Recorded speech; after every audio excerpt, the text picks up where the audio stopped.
So we are here filming our African artist, Beth Restrict. Beth, give yourself a round of applause. Thank you so much. So Beth is not really a famous artist, but she is famous because she has her pieces in Europe, Africa, America. So if you go to those homes around the world, you will find her work, and she's sold most of her work around the world. But she's not very well known, she's not out there, but she is famous depending on how you define famous. So Beth Restrict is going to tell us, and oh wait, if you don't know, she happens to be Dr. Restrict's daughter and David Restrict's sister, and of course my roomie. So I'm living with a famous person. Voila! So without any waste of time, Beth, yes. Hi. Hello. Welcome to your own home. It's a pleasure. As you can see, the home is Africanized. People also have pillows that have giraffes and some of her artwork behind us. So Beth is going to tell us when she started painting, and she's going to tell us the style that she's using and whatnot. So Beth, take it over. When did you start painting and how did you start, and tell us more about the style that you're using. All right. So I started actually drawing before painting. Mm-hmm. I started because my mother gave me a pencil and a piece of paper in church to keep me quiet. So I was about 18 months old, and I never stopped drawing. So initially it was always horses, it was always animals, and then our family moved to South Africa where they served as missionaries. And at the age of 5, I had my first visit to Kruger National Park, which changed my life. It led me to later come to Eastern Nazarene College and pursue a degree in environmental science, but I digress. So once exposed to the wildlife there in Kruger National Park, I started drawing all of these animals. I doodled in all my notebooks. I got in trouble in school for drawing instead of paying attention to the teacher. And that continued on. I would use cardboard, so cereal boxes, because we couldn't get canvas, we couldn't get sketch paper. So I would cut out cereal boxes, draw on those, that sort of thing. And then when I was about 13, a missionary was retiring, and she herself was an artist, and she gave me all of her old acrylic paint. Wow. So that was the first time I tried using paint, and I never looked back. So painted for fun mostly, and then when I came to ENC, I was very, very homesick for Africa. And so art suddenly took on a whole different role. It became a means of therapy. So I would escape from the dorm, I would escape from Third Willie and go to my grandparents' house in Braintree and paint. So it became very meaningful in that sense, and I think that was where my technique got much better. So I use acrylic paint. The style I use is mostly realism. It's inspired by the African landscapes, the wildlife, the people. Yes. I do sometimes. I'm not a fan of abstract art particularly, but you find in a lot of African art a lot of abstract shapes and bright colors and that sort of thing. So I do incorporate that into my artwork sometimes. Trying to think what else I can share. I wouldn't say I'm particularly an African artist, but my subject is definitely African. My work is definitely influenced by a lot of African artists who I would consider my heroes.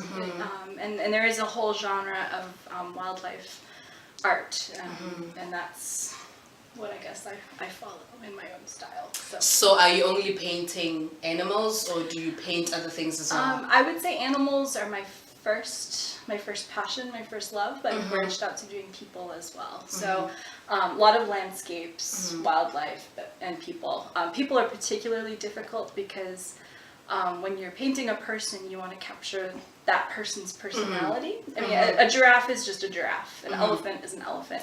But when you're drawing a person or painting a person, you're trying to capture that actual person. People can look at it and go, well, it kind of looks like this person, but you want to try and capture that spark that makes that person who they are, and that's very difficult. So. Yeah.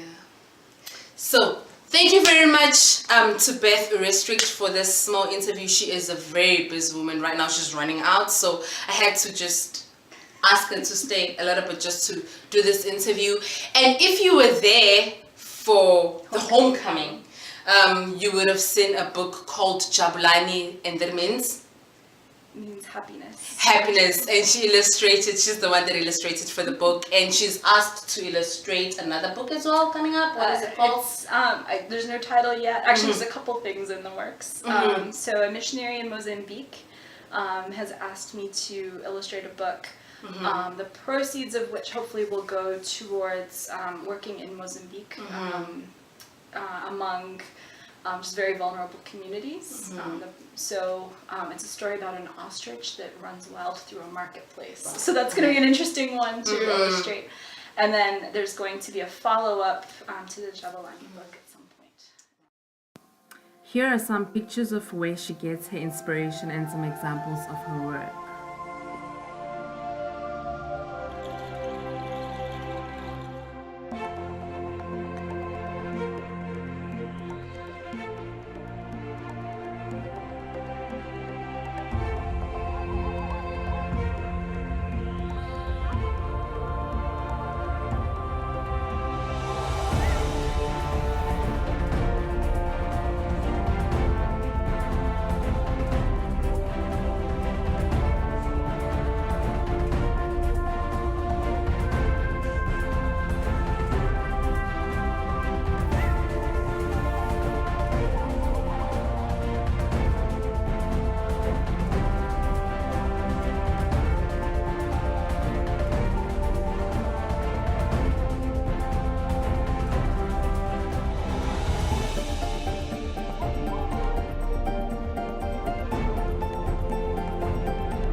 The artist in action as she paints a leopard.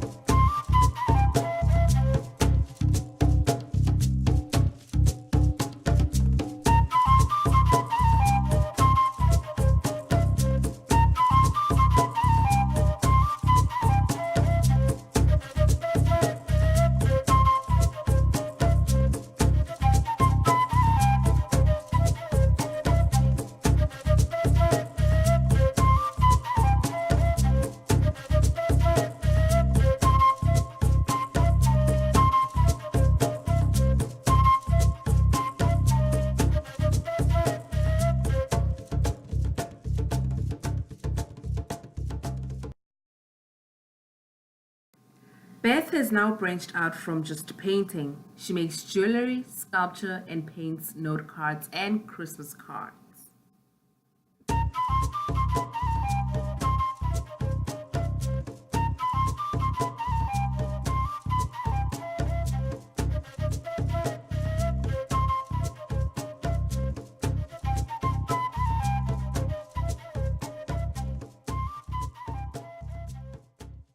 So you've heard it from our artist.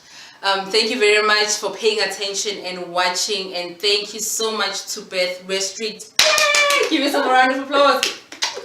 Bye.